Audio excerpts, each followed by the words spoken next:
Hello everyone, welcome back. आज का हमारा न्यूमेरिकल कुछ इस तरह से है। Two particles of equal mass are connected to a rope A B of negligible mass such that one is at end A and other dividing the length of the rope in the ratio 1:2 from B. The rope is rotated about end B in horizontal plane. The ratio of the tension in the smaller part to the other is, और हमें यहाँ पे gravity जो है ignore करनी है। तो सबसे पहले यहाँ पे जो क्वेश्चन में दिया है उस हिसाब से हम लोग डायग्राम ड्रॉ कर लेते हैं।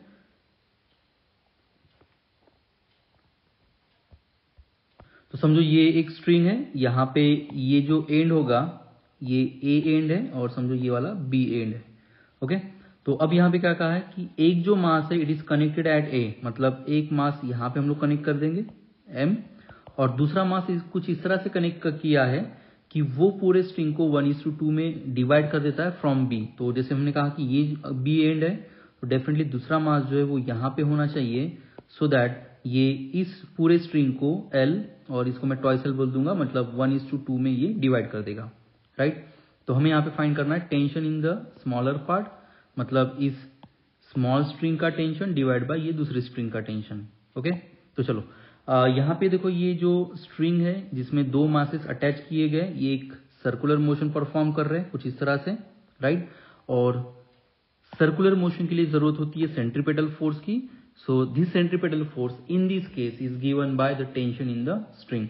तो सबसे पहले हम लोग यहाँ पे टेंशन T2 लिख देते हैं, और ये यहाँ पे इस स्ट्रिंग में, मतलब इस छोटे स्ट्रिंग में जो टेंशन होगा उसको T1 बोल दिया हमने, और इस बड़े स्ट्रिंग में जो टेंशन आएगा उसको हम लोग T2 बोल देंगे। राइट, सो पहले हम लोग T2 टेंशन फाइंड कर लेते हैं। तो देखो सेंट्रीपेटल फोर्स की जो डायरेक्शन होती है वो होती है टूवर्ड द सेंटर, और ये जो स्ट्रिंग आप देख सकते हो इस स्ट्रिंग में जो टेंशन प्रोड्यूस होगा वो टेंशन क्या करेगा, इस मास को भी इस डायरेक्शन में खींचेगा।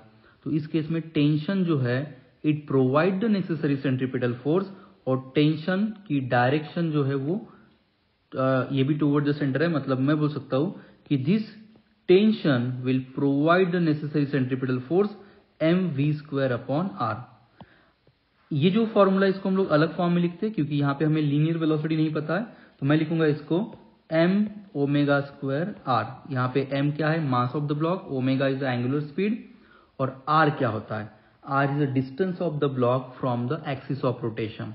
तो इस डायग्राम में अगर देखते हैं तो ये अगर मैं r ले लेता हूं तो this will be the distance from the axis of rotation, मतलब m⍵² into thrice l। So it is 3m⍵² into l। ये हो जाएगा टेंशन, इक्वेशन नंबर 1 यहाँ पे पुट करते हैं। ठीक है, T2। नाउ अब हम लोग फाइंड कर देते हैं टेंशन T1। तो अब देखो अगर मैं इस ब्लॉक की अगर बात करता हूं, ये बीच में जो ब्लॉक है जिसने पूरे स्ट्रिंग को 1:2 में डिवाइड कर दिया था, इस केस में ये ब्लॉक पर जो पहली जो स्ट्रिंग है उसका टेंशन रहेगा इस डायरेक्शन में, मतलब लेफ्ट साइड में जो मैंने रेड कलर से शो किया है, और दूसरा जो ब्लॉक है इस बीच वाले ब्लॉक को इस डायरेक्शन में खींचेगा। राइट, मतलब टेंशन की डायरेक्शन राइट साइड में रहेगी। तो हमें पता है कि हम लोग जो सेंट्रीपेटल फोर्स की डायरेक्शन होती है वो पॉजिटिव लेते हैं, दूसरी डायरेक्शन निगेटिव, मतलब इस केस में क्या होगा, T1 minus T2 will provide the necessary centripetal force that is mv², अब मैं इसको r' बोल दूंगा क्योंकि r ऑलरेडी हमने यूज कर लिया है। So T1 can be written as mv²/r' plus T2। तो ये हो जाएगा T1 का फॉर्मूला। अब देखो इसको भी मैं दूसरे फॉर्म में लिखता हूं, m⍵²r' प्लस T2।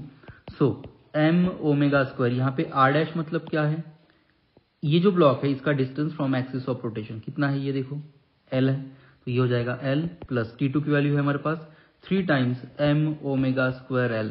तो ये टोटल कितना होगा, 4m⍵²l, इक्वेशन नंबर 2। अब क्वेश्चन क्या था, देखो क्वेश्चन में ये पूछा था कि ratio of the tension in the smaller part. अब स्मॉलर पार्ट का टेंशन मतलब T1 और दूसरे पार्ट का T2, therefore T1 by T2 equals to 4m⍵²l divide by 3m⍵²l। तो ये पूरी टर्म कैंसिल हो जाती है, तो बचता है हमारे पास सिंपली 4/3। ओके, तो this is what the ratio. इस हिसाब से हमारा equation number option number A यहाँ पे करेक्ट हो जाता है। ओके।